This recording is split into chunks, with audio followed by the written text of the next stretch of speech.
Sana tayo, EDSA! Kasama mong natatrapik. Diego Bandido! Go Diego! Go Diego! Go Diego! EDSA! Itaas ang kamot sa mga angkol. Itaas ang kamot sa mga angkol. Bunalikol! Bunalikol! Bunalkol! Bunalkol!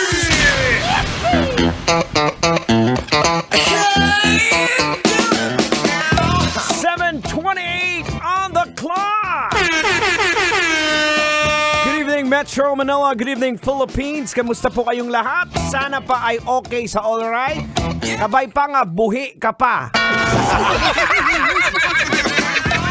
Sana gatinghak-tinghak ka pa. No. Ibig sabihin, humihinga ka pa. Sa sobrang tindi ng traffic na nararanasan mo ngayon, I can feel you. Dahil dyan ako galing kanina. Yung nararamdaman mo, napuputok na yung pantog mo pero wala kang magawa. No. Sobra-sobra na yan, insan. Grabe na yan, mga tito, mga tita. Pero kinakailangan mo lang mag-concentrate. Mag-isip ka lang ng mga ibang bagay. Huwag mong isipin na puputok na yung pantog mo. Kaya akong bahala sa'yo. Aaliwin namin kayo ni Tanghenyo. Kaming bahala sa dugtugan. Kaming bahala sa tawanan. I love you all. Tang, baka may gusto kang i-shoutout, Tang. Isa nga pala, gusto kong mag-shoutout sa mga senior citizen na rin din, na mga driver na nakatutok sa atin. Dapat lagi kayo magdala ng tubig, ha? Baka mahirap na ma-dehydrate kayo. At tapos, pag umihi kayo sa gulong, magtago naman kayo. Arago! Maluoy ka. Oy, sa totoo, may mga ganong mga manong driver. Ito, real talk to, mga kabisyo, ha. May mga ganyan, kahit na sa gitna ng traffic, yung hindi na talaga mapigilan, bumababa na lang basta-basta sa kanilang mga taxi, sa kanilang jeep, at doon ihi sa gitna ng kalsada. Pambihira naman, oh. Tapos sa masaklap dyan, may pasahero pa. Grabe naman, hindi pwede yan, insan. Pero kung minsan naiintindihan na rin din namin kayo, manong driver, sa iyong nararamdaman dahil yung puputok na talaga, wala ka na magawa. Kaya dapat mag-invest ka rin na call sa tawag dito, urine container. Kinakailangan mo rin din yan. Ano bang tawag dyan, Tang? Embodo. Teka lang. Anong gagawin sa imbudo? Eh di, siyempre, isot niya doon tapos maglagay ng hose palabas ng kotse. No. Para-paraan. Para-paraan kung baga. Ay nako, oy, batiin ko lang yung mga nakadaupang palad ko na mga kapatid ko sa Living Grace Christian Church na napakasarap ng kwentuhan namin mula kagabi hanggang kaninang madaling araw.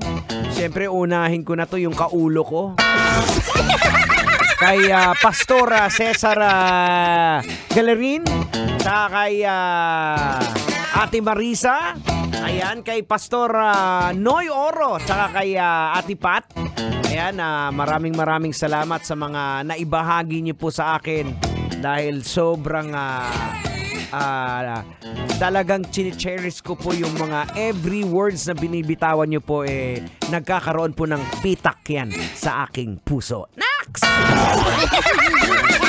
Oy, eto! Siyempre, shoutout na rin din kay Kuya Raul, kay Ate Mercy, kay Mami LB, ayan, kay Ate Edna, tsaka siyempre kay Kuya Edward, ganoon na rin kay Brother RC, kay Brother Mon, Siyempre kay Pastor Alan Navarrete. Saka kay Pastor's wife, Maria Anastasia. Kay Kuya G, saka kay Ma'am Beng Cruz family. Maraming salamat. Kay Brother Joel din pala, saka kay Sister Day. Wala na ba akong nakaligtaan? Wala na nakalimutan. O ayun, kumpleto na lahat. O eto, pag-uusapan natin to, Col. Ito yung nasagap kong chismis online. Kakaiba to. Ang sabi nila, eto sa balitang ito na eto kasing video na kumakalat sa TikTok sa ibang bansa to, na ang sabi na dog with Italian accent proves that animal sounds like their owner. Oh no! Kasi totoo po mga kabisyo, yung tunog po ng aso, tunog Italian din talaga. Gusto nyo marinig? Teka lang, eto paparinig ko. Eto yung tunog ng aso Ghevo, Oh. rispondi a questi gatti. Bravo, ma che vuoi? Diglielo. Che sono gatti. Diba? So, Italian din. So, kung Bisaya yung amo, Bisaya din ang iro. Pambira.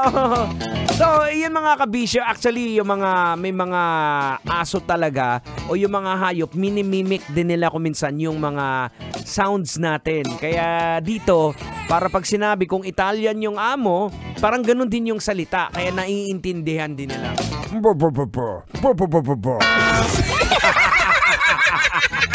Ay, ikaw napupunta ngayon sa Christmas party. Good luck, ha? Ayan, sana makuha mo yung grand prize.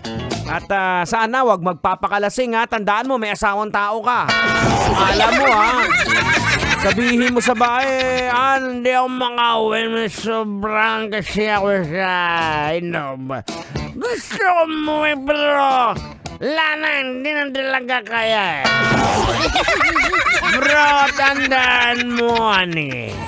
Mahal na mahal kita. Ay, ang problema, hindi pala honey yung tawag mo sa asawa mo, darling.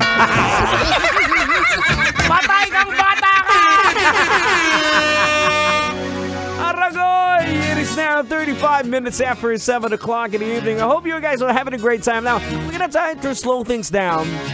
And here's a song from the Firehouse with Love of a Lifetime. Keep it locked in right here on Metro's #1, 90.7 Love Radio. Good evening. Sasakyan si Ka.